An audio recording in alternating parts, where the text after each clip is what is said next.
कुंवारी ननद लाखों में एक। नेहा की अभी अभी शादी हुई थी। शादी के बाद वो जैसे अपने घर में गृह प्रवेश करती है तो देखती है कि उसके घर में उसकी जेठानी, जेठ, सास ससुर सब थे, सिवाय उसकी ननद काजल के। नेहा ये सब देखकर काफी हैरान होती है कि तभी उसकी सास शकुंतला कहती है, दरवाजे पर खड़ी होकर किसे देख रही है और कौन से ख्यालों में तू गुम हो गई है? अरे अभी अभी तेरी शादी हुई है, इस कलश को अपने दाहिने पैर से घर के अंदर गिरा और घर के अंदर प्रवेश कर। सास की बात सुनकर नेहा अब गृह प्रवेश करती है और घर में आ जाती है। सारी रस्म खत्म होने के बाद नेहा अपने कमरे में जाती है और अपने पति मोहित से कहती है, मोहित जी, जब आपका रिश्ता आया था तो आप अपनी बहन के साथ आए थे, लेकिन आज वो मुझे घर में कहीं दिखाई नहीं दी। आखिर है कहाँ काजल? नेहा की बात सुनकर मोहित घबरा जाता है और कहता है, नेहा, तुम क्या काजल की बात लेकर बैठी हो? अरे अभी हमारी शादी हुई है, अपनी नई फैमिली को एंजॉय करो। और वैसे भी वो अपनी सहेली के घर गई है। मोहित जी, आखिर बात क्या है? काजल घर में है नहीं और आप हैं कि बस बात को घुमाए जा रहे हैं। जब रिश्ता लेकर आए थे तब तो वो साई की तरह साथ थी, अब गृह प्रवेश में ही गायब है। देख नेहा, तू अभी इस घर में नहीं आई है, अपनी हद में रहना सीख। काजल जहाँ भी है ठीक है, तू बस अपने काम से काम रख और सो जा। मोहित इतना बोलकर मुंह फेर कर सो जाता है।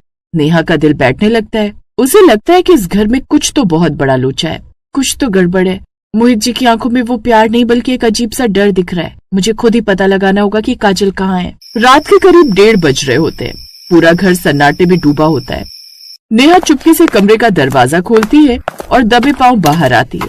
वो हॉल से होते हुए रसोई की तरफ जाती है। तभी उसे पीछे वाले पुराने स्टोर रूम की तरफ से किसी के सिसकने की आवाज आती है। ये रात 1:30 बजे कौन रो रहा है? आवाज तो स्टोर रूम से आ रही है। नेहा स्टोर रूम के पास पहुंचती है और वहां बाहर से एक बड़ा ताला लटका होता है। नेहा खिड़की के पास जाकर अंदर झांकती है तो उसकी रूह कांप जाती है। अंदर काजल एक फटी हुई बोरी पर बैठी होती है और उसके सामने उसकी सास शकुंतला खड़ी होती है। रो मत काजल, बस 2 दिन की बात और है। जैसे नेहा के हाथ की पहली रसोई वाली रस्म खत्म होगी, हम तुझे यहाँ से निकाल देंगे। तब तक चुपचाप यहीं पड़ी रहे। माँ, मुझे भूख लगी है। आपने कल रात से कुछ नहीं दिया और भाभी कितनी अच्छी है, क्या मैं उनसे एक बार भी नहीं मिल सकती? खबरदार, अगर तूने उसे अपनी शक्ल भी दिखाई तो। वो शहर की पढ़ी लिखी लड़की है। उसे पता चला कि तू मांगलिक है और तेरी वजह से उसके सुहाग को खतरा है तो वो अभी घर छोड़कर भाग जाएगी। हमें ये शादी हर हाल में बचानी है। नेहा ये सब सुनकर सन्न रह जाती है। उसे यकीन नहीं होता कि अंधविश्वास के नाम पर एक माँ अपनी बेटी को जानवर की तरह कैद कर सकती है। नेहा वहां से भागकर अपने कमरे में आती है और सुबह का इंतजार करने लगती है। सुबह होती है और नेहा रसोई में जाती है जहां उसकी जेठानी पूनम चाय बना रही होती है। नेहा जानबूझकर काजल का जिक्र छेड़ती है। जेठानी जी, काजल का कोई फोन आया? मेरा मन नहीं लग रहा था, सोच रही थी उससे थोड़ी गप्पे मार लूं। अब अरे वो उसका फोन तो नेटवर्क एरिया से बाहर बता रहा है। नेहा, वो पहाड़ों पर गई है ना अपनी सहेली के साथ, वहां सिग्नल नहीं आते। अच्छा, पहाड़ों पर गई है या अपनी सहेली के घर गई है या फिर पीछे वाले स्टोर रूम में कैद है? दीदी, बात क्या है, मुझे सच बताइए। मैं जानना चाहती हूँ कि आखिर सच है क्या। वो एकदम पीली पड़ जाती है और इधर उधर देखने लगती है। नेहा, ये तू क्या कह रही है? तुझे किसने बताया? मैंने कल रात अपनी आंखों से देखा है। माँ जी उसे डरा रही थी। भाभी, आप भी एक औरत है, आप ये सब कैसे सह रही हैं? मैं मजबूर हूँ नेहा। माँ जी और मोहित बहुत जिद्दी है। वो मानते हैं कि काजल मनहूस से उसे बचपन से ही ऐसे ही रखा गया है। उसे ऐसे रखा गया था, लेकिन अब नहीं। मैं उसे ऐसी कैद में नहीं रहने दूंगी दीदी। नेहा ठान लेते हैं कि वो काजल को आजाद कराएगी। दोपहर में जब सब सो रहे होते हैं, नेहा स्टोर रूम के पास जाती है और ताला तोड़ने की कोशिश करती है। तभी पीछे से मोहित उसका हाथ पकड़ लेता है। तेरी हिम्मत कैसे हुई यहाँ आने की? मैंने मना किया था ना। आप अपनी बहन के साथ ये सब कैसे कर सकते हैं? शर्म नहीं आती आपको? मोहित नेहा को धक्का देता है और शकुंतला भी वहां आ जाती है। तभी कुछ ऐसा होता है जिसकी किसी ने उम्मीद नहीं की थी। काजल जो स्टोर रूम के अंदर थी वो खिड़की के सरिये ढीले करके बाहर निकल आती है। भाई, भाभी को छोड़ दो, उन्होंने कुछ नहीं किया। अगर आपको गुस्सा करना है तो मुझ पर करो, लेकिन भाभी को हाथ मत लगाना। तू बाहर कैसे? तेरी हिम्मत कैसे हुई मुझसे जुबान लड़ाने की? मोहित काजल को थप्पड़ मारने के लिए हाथ उठाता है, लेकिन काजल पीछे नहीं हटती। वो नेहा के आगे ढाल बनकर खड़ी हो जाती है। मारो भाई, जितना मारना है मारो, लेकिन आज मैं अपनी भाभी को कुछ नहीं होने दूंगी।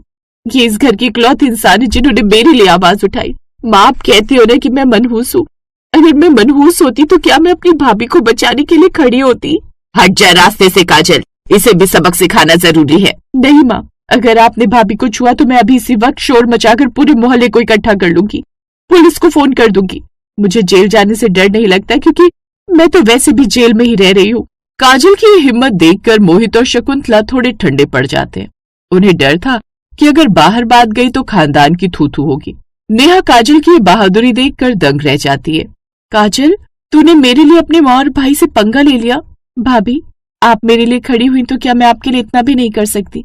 माँ कहती है मैं मनहूस हूँ, पर आपने मुझे ननद माना। मेरे लिए तो आप ही सब कुछ हो। काजल मोहित के हाथ से चाबियां छीन लेती है और नेहा के साथ खड़ी हो जाती है। वो मोहित को साफ कह देती है कि अब से वो स्टोर रूम में नहीं बल्कि नेहा के साथ रहेगी। मोहित और शकुंतला कुछ नहीं कर पाते क्योंकि काजल के हाथ में अब घर का सारा भेद था। आज काजल की वजह से आप लोग बच गए, वरना मैं पुलिस को बुलाने वाली थी। आइंदा से अगर मेरी ननद को किसी ने भी कुछ कहा तो याद रखना नेहा क्या कर सकती है। इतना बोलकर नेहा अब काजल को अपने साथ अपने कमरे में ले जाती है। काजल अब आजाद थी, वो नेहा के साथ रहने लगती है। घर के लोग अब भी थोड़े चिढ़े थे, लेकिन काजल और नेहा की बॉन्डिंग इतनी जबरदस्त हो गई थी कि किसी की हिम्मत नहीं होती थी कुछ कहने की। काजल नेहा को घर के हर काम में मदद करती। ऐसे ही एक दिन लोग कहते हैं नंदे परेशान करती है, पर मेरी ननद तो मेरी रक्षक निकली। सच में मेरी ननद लाखों में एक है। नहीं भाभी, लाखों में एक तो आप हैं जिसने मेरे लिए इतना सोचा और तो और मुझे उस कैद से बाहर निकाला। काजल की बात सुनकर नेहा उसे गले से लगा लेती है और कहती है, तू चिंता मत कर काजल, जब तक तेरी भाभी जिंदा है तब तक तेरे ऊपर कोई आंच नहीं आएगी, क्योंकि भले ही तेरे खुद के सगे परिवार वाले तेरे साथ नहीं रहे, पर तेरी भाभी अब हमेशा तेरे साथ रहेगी। इस तरह नेहा काजल को न सिर्फ एक भाभी बल्कि माँ, बहन और भाई सबका प्यार देती है। समय गुजरता है। गुजरते समय के साथ इस तरह अब उसके घर वालों को भी एहसास होता है कि उन लोगों ने काजल के साथ कितना बुरा बर्ताव किया, पर वो लोग माफी मांगने के लायक नहीं थे। इसलिए वो धीरे धीरे काजल से बात कर उसके साथ घुलने लगते हैं। ननद बड़ी पैसे वाली है। क्या है माँ, फिर तुम वही सब लेकर बैठ गई शादी शादी। अरे शादी करके क्या मिलता है किसी को? देखो तो तुमने भी सारी उम्र बर्तन और चूल्हा चौका ही किया, और अब भाभी आई है तो वो भी यही सब कर रही हैं, और फिर मेरी शादी हो जाएगी तो मैं भी वही सब करूंगी। इसलिए रहने दो, मुझे तो नहीं करनी अभी शादी वादी। बहू, अब तू ही इस लड़की को समझा। एक तो इसकी किस्मत अच्छी है जो हम मिडिल क्लास के घर, इतने अच्छे घर से रिश्ता आया है। अब ऐसा रिश्ता बार बार नहीं मिलता। एक बार शादी हो गई ना तो राज करेगी राज। रहने दो माँ, अच्छे से जानती हूँ मैं तुम्हारा ये इमोशनल ड्रामा। और हाँ, मैं अपने पैरों पर खड़ी हूँ। महीने के 10,000 कमाती हूँ, मैं खुद ही अमीर हूँ। 10,000? अरे इतने का तो वो लड़का अपनी गाड़ी में पेट्रोल ही भरवा लेता होगा जितने की तू पेट्रोल भरवाने की बात कर रही है। मेरी माँ तो एक बार मिल तो ले उससे। माँ, मैं क्या ही करूंगी उससे मिलकर? भजन कीर्तन। उफ़ो, मैं तो इस लड़की को समझा समझा कर थक गई। अब तू ही बहू कुछ समझा अपनी इस ननद को। ननद जी, माँ जी इतना कह रही है तो मान जाइए ना। देखिए, माँ बाप जो भी अपने बच्चों के लिए फैसला लेते हैं वो सही होता है। ओफो भाभी, अब तुम भी माँ के बहकावे में आ गई। ऐसी बात नहीं है ननद जी, हम जो भी कह रहे हैं आपकी भलाई के लिए कह रहे हैं। संडे को माँ जी ने लड़के वालों को बुला लिया है, आप एक बार उनसे मिल तो लीजिए, हो सकता है वो आपको पसंद आ जाए। अपनी माँ और भाभी के बार बार समझाने पर स्वाति इसके लिए मान जाती। और संडे वाले दिन जब बड़ी सी कार आकर उनके दरवाजे के सामने रुकती है तो स्वाति वो कार देखकर बड़ी खुश होती है। अरे वाह, इतनी बड़ी कार तो अपनी पूरी रिश्तेदारी में किसी के पास नहीं होगी। कुछ देर बाद लड़के वाले अंदर आए। स्वाति जब लड़के से बात करने लगी तो उसे वो बड़ा पसंद आया। वो भी इस शादी के लिए मान गई। अब शादी की तैयारियां शुरू होने लगी और कुछ दिन बाद, देखो स्वाति, तुम्हारे लिए ससुराल वालों की तरफ से शगुन के जोड़े आए हैं। स्वाति जैसे ही वो सूटकेस खोलकर देखती है तो उसमें महंगे महंगे सूट और साड़ियां थी। वाओ भाभी, आपको पता है ये तो वही साड़ी है जो उस दिन हम उस शोरूम में देख रहे थे, लेकिन 25,000 की साड़ी होने की वजह से हमने लेने से इनकार कर दिया था। हाँ स्वाति, और इसका कलर भी देखो कितना प्यारा है, ये तो तुम पर खूब खिलेगा। स्वाति इतने महंगे कपड़े देखकर बड़ी खुश थी। अब उसकी भाभी जो उसके लिए साड़ी लाई थी उसे उसने एक तरफ पटक दिया। पूर्वी को ये थोड़ा अजीब तो लगा, लेकिन फिर भी उसने इस बात को इग्नोर कर दिया। ऐसे दिन बीतने लगे और कुछ दिन बाद उसकी शादी बड़ी धूमधाम से हो गई। फिर शादी के कुछ दिन बाद स्वाति अपने घर आई। महंगी साड़ी, महंगे गहने में वो खूब जच रही थी। देखो तो भाभी, लग रही हूँ ना मैं एकदम करीना कपूर। अच्छा, मेरी कुछ पिक्स क्लिक करना, लेकिन करोगी कहाँ पर? यहाँ पर तो सब कुछ कितना अजीब सा है, मतलब एक भी ढंग का बैकग्राउंड नहीं है, वही सब साधारण सा सामान। ननद अब पैसे वाली हो गई थी और उसकी बातों में घमंड साफ झलक रहा था, लेकिन पूर्वी ने कुछ नहीं कहा। ऐसे ही समय बीता और कुछ समय बाद स्वाति ने अपने मायके की थोड़ी दूरी पर एक पॉश इलाके में बड़ा सा बंगला खरीद लिया। उसके पति पंकज का खुद का बड़ा सा फर्नीचर का बिजनेस था। उनके बंगले के बाहर कई सारी गाड़ियां खड़ी थी। आज स्वाति के नए बंगले में पूजा थी, जिसके लिए उसने अपने मायके वालों को भी बुलाया था। अरे बहू कहाँ रह गई? कब से कह रही हूँ लेट हो जाएगा, चल अब जल्दी कर। जी माँ जी।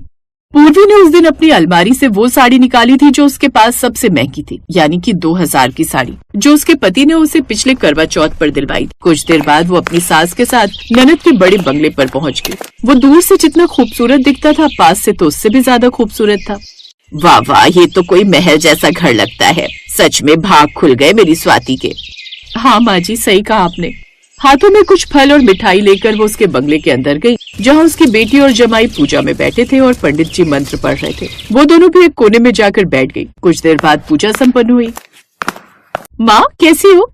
मैं ठीक हूँ बेटी, ये ले तेरे लिए कुछ फल और मिठाई। मिठाई? ये तो वही आपने नुक्कड़ वाले हलवाई के यहाँ से ली होगी ना, वो सस्ती सी मिठाई। पक्का ये आइडिया भाभी ने दिया होगा आपको, ताकि 2 पैसे बच जाए। लेकिन सच कहूँ तो हमें तो बस महंगी और बड़ी दुकानों की मिठाई अच्छी लगती है। लेकिन कोई बात नहीं भाभी, आप दिल छोटा मत करो, हम न सही लेकिन हमारे नौकर तो इसे खा ही लेंगे। खैर आओ माँ, मैं तुम्हें अपना बंगला दिखाती हूँ।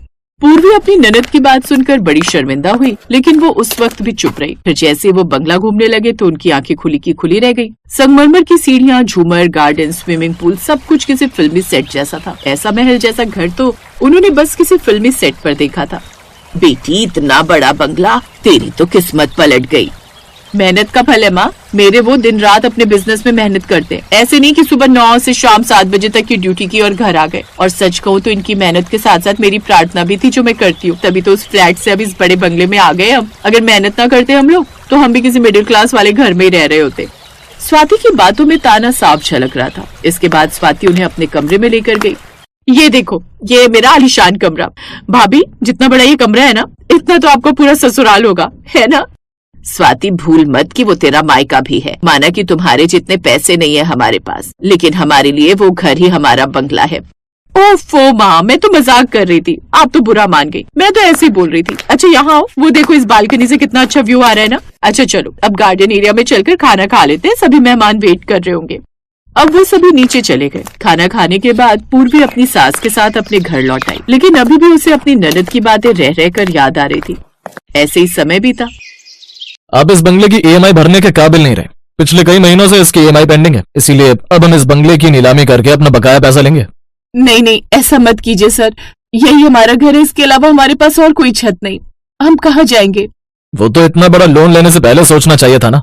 चलिए अब ये घर खाली कीजिए। स्वाति और पंकज को उस घर से निकाल दिया गया। अब स्वाति अपने पति के साथ शर्म के मारे अपने मायके भी नहीं जा पा रही थी, इसलिए वो सड़क किनारे एक झोपड़ी में रहने लगे। लेकिन किसी पड़ोसन ने आकर पूर्वी को ये बात बता दी और पूर्वी उस जगह पहुंची।